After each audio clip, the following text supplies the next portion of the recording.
साथियों, इस वीडियो में आप सभी के लिए खुशखबरी है। दोस्तों, अब आपकी जो एफडी है यानी जो फिक्स डिपॉजिट है उस पर जो टैक्स लगता था वो जीरो हो जाएगा। अब आपकी एफडी पर टैक्स नहीं कटेगा। न्यू इनकम टैक्स एक्ट 2025 आज 1 अप्रैल 2026 से इफेक्टिव हो चुका है। अब सारा खेल बदल जाएगा आपकी कमाई का। अब आपकी एफडी पर टैक्स नहीं कटेगा। कैसे नहीं कटेगा? 3 लीगल तरीके हम आपको इस वीडियो के माध्यम से बताने वाले हैं। जो नया इनकम टैक्स एक्ट आया है आज 1 अप्रैल 2026 से इफेक्टिव हो चुका है। पुराना 60-65 साल का जो इनकम टैक्स एक्ट 1961 था उसे सरकार ने समाप्त कर दिया है। तो न्यू इनकम टैक्स बिल 2025 लागू हो चुका है आज 1 अप्रैल 2026 से। जानेंगे इस वीडियो में तीनों लीगल तरीकों को कि किस तरह से आप लोग अपनी एफडी पर से टैक्स जीरो कर सकते हैं। जी हाँ, मान के चलिए अगर आपकी एफडी पर टैक्स अगर आप सामान्य नागरिक हैं, आप सभी को पता है अगर आपकी उम्र 60 वर्ष से कम है और आप एफडी पर से 50,000 रुपए से ज्यादा का ब्याज कमा लेते हैं तो उस पर 10% आपका टीडीएस डिडक्ट हो जाता है। वही अगर आप सीनियर सिटीजन हैं और आप एक पूरे वित्त वर्ष में यानी जो टैक्स ईयर कर दिया गया है, अभी तक फाइनेंशियल ईयर चलता था, अब उसे टैक्स ईयर का नाम दे दिया गया है। तो टैक्स ईयर 26-27 जो शुरू हो चुका है आज से, जो कि 31/3/2027 तक रहने वाला है, इस बीच में अगर जो आप सीनियर सिटीजन हैं और आपने एफडी से 1 लाख रुपए का इंटरेस्ट कमा लिया तो आपका 10% टीडीएस बैंक पहले ही डिडक्ट करके आपके पैन नंबर पर जमा करा देता है। वहीं अगर आपका पैन बैंक खाते से लिंक नहीं है तो फिर आपके खाते से 20% टीडीएस डिडक्ट होता है। तो हम आपको बताने जा रहे हैं कि अगर आपका इनकम 2 लाख हो जाती है, इंटरेस्ट इनकम 3 लाख हो जाती है या 4 लाख हो जाती है, तो आप किस तरह से अपनी एफडी पर कटने वाले 10% टीडीएस को बचा सकते हैं, किस तरह से आप अपना टीडीएस यानी जो टैक्स है उसे जीरो कर सकते हैं। इस वीडियो में हम आपको 3 तरीके बताएंगे, तीनों लीगल तरीके हैं। उनको अपना करके आप अपनी एफडी पर का जो टीडीएस टैक्स है उसे जीरो कर पाएंगे। आइए वीडियो में आगे बढ़ते हैं, आपको डिटेल से पूरी जानकारी देते हैं। लेकिन उससे पहले आप सभी लोगों से मेरी एक छोटी सी रिक्वेस्ट हमेशा रहती है, वीडियो अगर आपको पसंद आ जाए वीडियो को एक लाइक कर देना। चैनल पर नए हैं, पहली बार आए हैं, इसी तरह के वीडियो आगे भी देखना चाहते हैं तो हमारे इस channel A to Z banking information को सब्सक्राइब करके साथ में बेल आइकन को जरूर प्रेस कर लीजिएगा, ताकि जैसे हम इस तरह का कोई भी दूसरा वीडियो अपलोड करें तो उसका नोटिफिकेशन आपको सबसे पहले मिले। चलिए शुरू कर लेते हैं।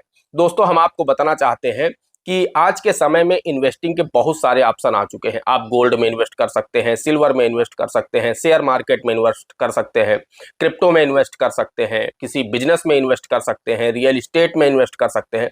लेकिन आज भी लोगों की इन्वेस्टिंग का जो सबसे प्रमुख तरीका है यानी लोगों की जो पहली पसंद है वो आज भी बैंक एफडी है। लोग आज भी बैंक एफडी पर बहुत अधिक भरोसा करते हैं और इस पर ठीक ठाक आपको रिटर्न भी मिल जाता है। आज की डेट में भी 6-7% आपको रेट ऑफ इंटरेस्ट मिल जाता है फिक्स डिपॉजिट पर।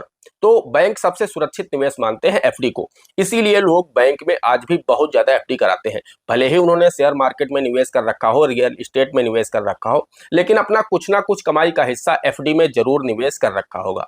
तो ऐसे में एफडी में एक ही दिक्कत होती है। एफडी में दिक्कत यह होती है कि अगर आपकी उम्र 60 वर्ष से कम है और आपने एक टैक्स ईयर में यानी एक वित्त वर्ष में आपने 50,000 रुपए कमा लिया, इंटरेस्ट उसके ऊपर कमा लिया। अगर 50,000 तक कमाते हैं कोई दिक्कत नहीं, लेकिन 50,000 से ऊपर मान के चलिए अगर आपने 60,000 रुपए एफडी से इनकम कर ली तो फिर 10% आपका टीडीएस डिडक्ट हो जाएगा। आप सीनियर सिटीजन है तो आपके लिए 1 लाख रुपए की लिमिट रखी गई है। 1 लाख से ज्यादा जैसे ही आप एफडी पर ब्याज कमाएंगे तो बैंक आपका टीडीएस 10% डिडक्ट कर लेता है। तो उसे आप कैसे बचा सकते हैं, उसी की जानकारी इस वीडियो में हम आपको देने जा रहे हैं। 3 लीगल तरीके बताएंगे। अगर आप उन 3 में से किसी भी एक तरीके को अपना लेते हैं तो 100% आप अपनी एफडी पर से टीडीएस को जीरो कर सकते हैं। वही फिर भी अगर आपका टीडीएस कट जाता है तो उसे आप किस तरह से वापस पा सकते हैं। मान के चलिए अगर आप इन तीनों तरीकों में विफल रहते हैं, आप कोई भी तरीका अपना नहीं पाते हैं, उसके बाद आपकी एफडी पर से टीडीएस डिडक्ट हो जाता है, तो आप उसे किस तरह से बहुत ही आसानी से वापस पा सकते हैं उसका भी तरीका इसी वीडियो में हम आपको बताने वाले हैं। आइए अब बिना देरी किए वीडियो में आगे बढ़ते हैं और आपको विस्तार से पूरी जानकारी देते हैं। दोस्तों, हम आपको बताना चाहते हैं पहले तरीके कि आप यहां पर अभी तक आप लोगों को लिए जो पहला तरीका था वो यह है कि फॉर्म 15G, फॉर्म 15H, जिसे सरकार ने पूरी तरह से आज से समाप्त कर दिया है। आज 1 अप्रैल 2026 से आज से न्यू इनकम टैक्स का फॉर्म आ चुका है टीडीएस को बचाने के लिए। फॉर्म नंबर 121, फॉर्म नंबर 121 आ चुका है, वही सीनियर सिटीजन के लिए है, वही नॉर्मल सिटीजन के लिए है। अभी तक अलग अलग फॉर्म होते थे, आप सभी को पता है कि जो नॉर्मल सिटीजन होते थे यानी 60 वर्ष से कम उम्र के लोग होते थे उनके लिए फॉर्म 15G होता था और जो सीनियर सिटीजन होते थे उनके लिए फॉर्म 15H होता था। दोस्तों, सबसे पहले हम आपको इस फॉर्म के विषय में थोड़ी जानकारी देते हैं। इसे बहुत सारे लोग जानते होंगे लेकिन बहुत सारे लोग ऐसे भी हैं जो नहीं जानते हैं। दोस्तों, है क्या कि ये एक घोषणा पत्र होता है जिसमें अभी तक आप लोग फॉर्म 15G फॉर्म 15H भर करके जानकारी देते थे कि मेरी जो इनकम है वो बेसिक एग्जम्पशन लिमिट से नीचे है, इस वजह से मेरा जो टीडीएस है वो न काटा जाए, मेरा टीडीएस मुझे वापस कर दिया जाए। तो बैंक आपका टीडीएस नहीं काटता था। ये हर फाइनेंशियल ईयर के स्टार्टिंग में यानी अप्रैल महीने में ही बैंक में सबमिट करना होता था, या फिर जब भी आप एफडी करा रहे हैं तब आपको सबमिट करना होता था, जिससे आप ये घोषणा पत्र बैंक को देते थे कि मेरा यहाँ पर इनकम इतनी नहीं है कि मेरा टीडीएस काटा जाए, मैं टैक्स पेयर के दायरे में नहीं आता हूँ, इसलिए मेरा जो टीडीएस है वो न काटा जाए।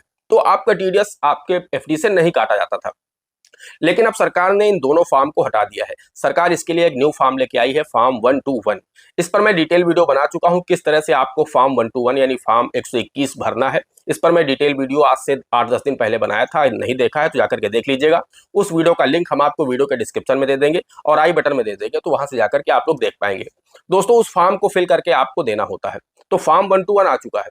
अगर आपकी इनकम, आपकी उम्र 60 वर्ष से कम है और आपका जो ब्याज बन रहा है वो 50,000 से अधिक बन रहा है, यानी 60,000 बन रहा, 70,000 बन रहा, 80,000 बन रहा, तो आपको फॉर्म 121 फिल करके बैंक में इसी अप्रैल माह में सबमिट कर देना है। फॉर्म 121 को जाकर के सबमिट करना है। तो दोस्तों, उसमें होगा क्या कि आप एक घोषणा पत्र बैंक को देंगे, उसमें अपना एफडी नंबर डालेंगे, अपना साइन करेंगे, डेट डालेंगे, सब कुछ करके आप बैंक में सबमिट कर देंगे। तो बैंक आपकी एफडी पर से टीडीएस डेबिट नहीं करता है। लेकिन ध्यान रहे, अगर आपकी इनकम, आपकी जो बेसिक एग्जम्पशन लिमिट है वो नॉर्मल सिटीजन के लिए 4 लाख रुपए है, यानी अगर आपकी जो वार्षिक इनकम है वो 4 लाख रुपए तक है, तो ही आप ये फॉर्म बैंक को देंगे।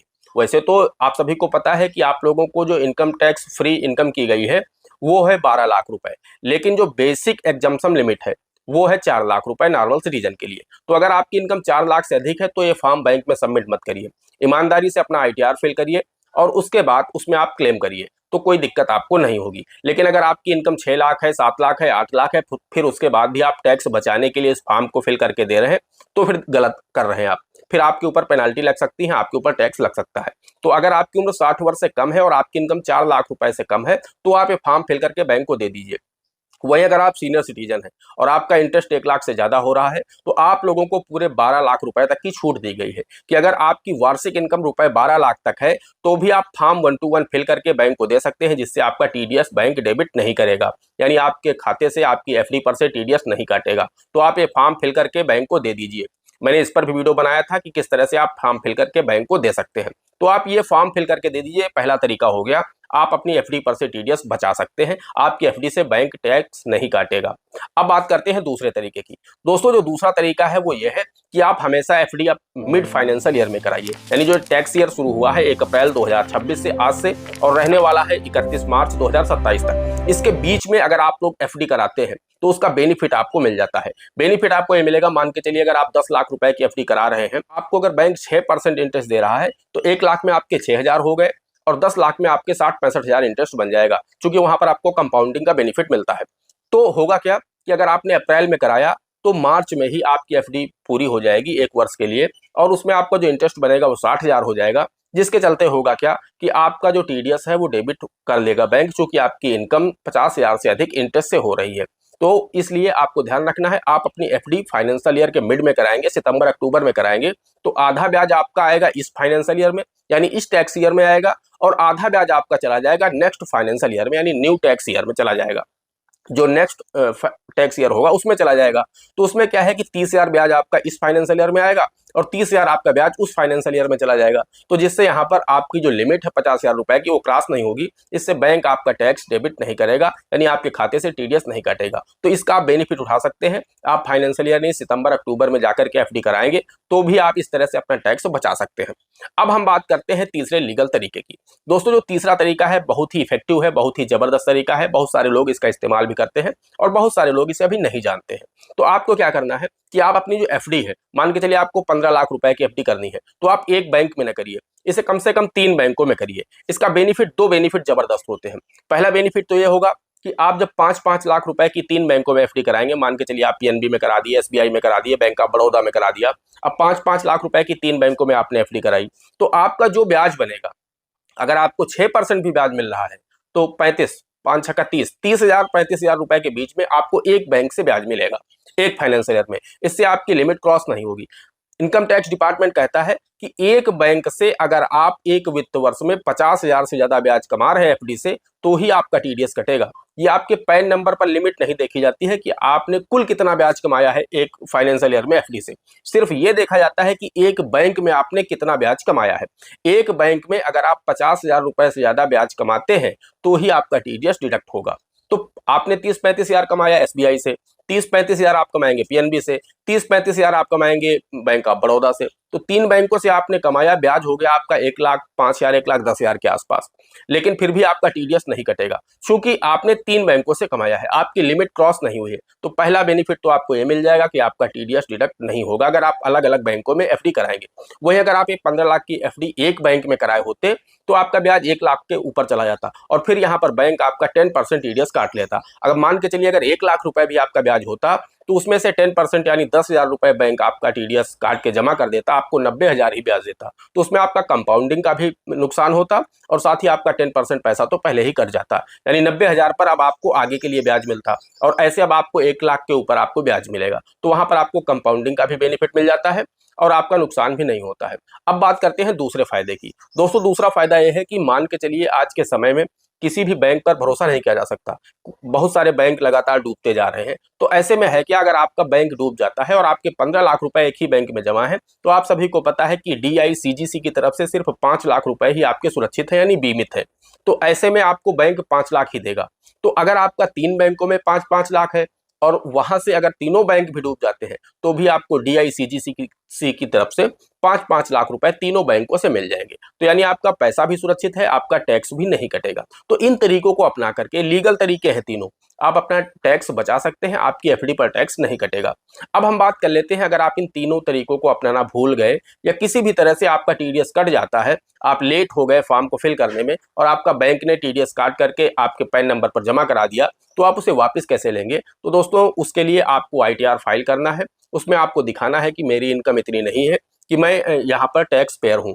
मैं आईटीआर इसलिए फाइल कर रहा हूँ कि मेरा जो भी टीडीएस आपके पास कट करके गया है वो मेरा टीडीएस मुझे रिफंड कर दिया जाए, तो आपका टीडीएस रिफंड हो जाएगा।